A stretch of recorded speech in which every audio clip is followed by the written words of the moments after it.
Goeiemôre, wat 'n wonderlike voorreg om weer op hierdie Saterdagoggend met u te kan praat. Ek groet u vanmôre uit 'n baie koue vereniging.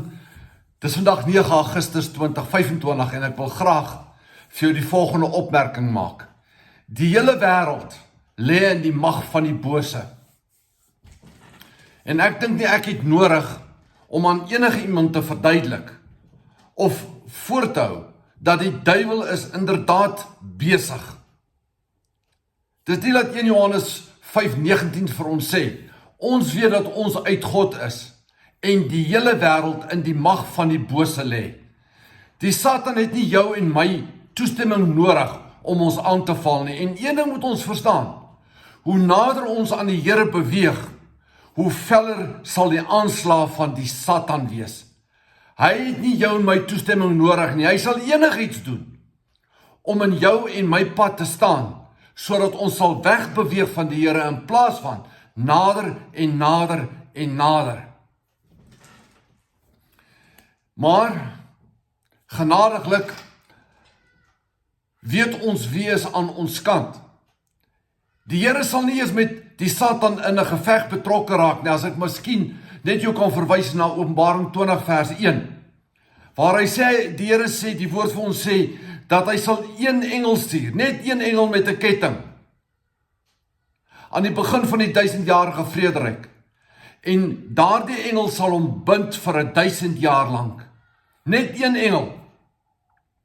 Liewe mens, ja, dat engele kragtige engele is, dit is inderdaad so. Maar dit is sprekend van die feit, dat ons hemelse Vader sal hom nie eens bemoei, om in 'n geveg met die Satan te wees nie. Hoekom nie? Want ons koning was ook die skepper van die Satan. Daarom sê Galasiërs 1:4, wat homself gegee het vir ons sondes, sodat hy ons kan uitred uit die teenswoordige bose wêreld, volgens die wil van ons God en Vader. En ja, is hierdie wêreld nie boos nie? Het hierdie wêreld nie agteruit gegaan nie? Het dit nie siek geword nie? En ek wil nie negatief wees nie, maar dis 'n realiteit. Gaan kyk hoe gaan dit daar buitekant. Maar desnieteenstaande is ons koning daar om vir jou en vir my uit hierdie bose wêreld te red, want hy het vir ons die volle prys op die hoogte van Golgotha betaal. Dis hoekom Romeine 8:31 vir ons sê, as hy vir ons is, ons koning, wie kan teen ons wees? Verskoning.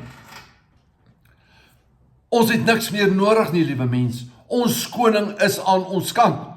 Ons moet net daardie keuse maak. En dan wil ek jou graag verwys na Psalm 118 vers 6.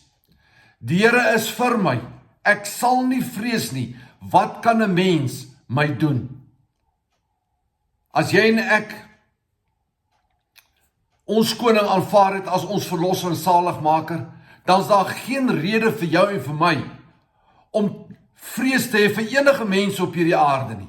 Vir enige mens nie. Want hy, die ek is aan jou en aan my kant. En dit is al wat ons nodig het.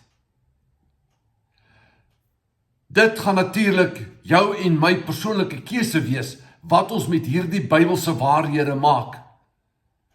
Is die Bybel nie daarom net 'n wonderlike boek, sodat ons daaruit nie net kan lees nie, maar ook daaruit kan leer die waarheid?